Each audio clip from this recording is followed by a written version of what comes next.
अस्सलाम वालेकुम dear student. आज की इस वीडियो के अंदर मैं आपको बताऊंगा एक क्वेश्चन जो आता है, question number 4 class first year Urdu के अंदर किसी एक निसाबी सबक का खुलासा लिखिए और मुसन्नफ़ का नाम भी तहरीर कीजिए। जो मुसन्नफ़ का नाम है वो आपको उसका 1 नंबर मिलेगा और खुलासे के जो है वो 9 नंबर मिलेंगे।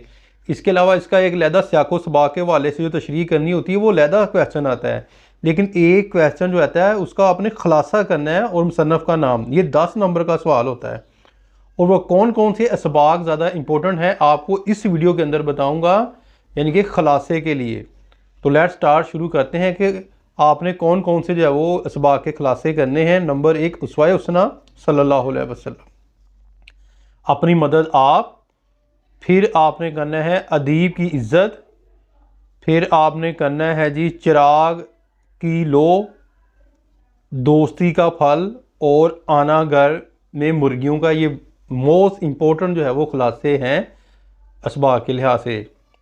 और उम्मीद करता हूँ कि ये वीडियो आपके बहुत ज़्यादा जो है वो कारआमद जो है वो साबित होगी। आपने पहले इन जो है वो असबाक को करना है ताकि आपकी तैयारी जो है वो अच्छे तरीके से हो जाए। अपनी दुआ में याद रखिएगा। फ़ी मानिल्लाह। अस्सलाम वालेकुम।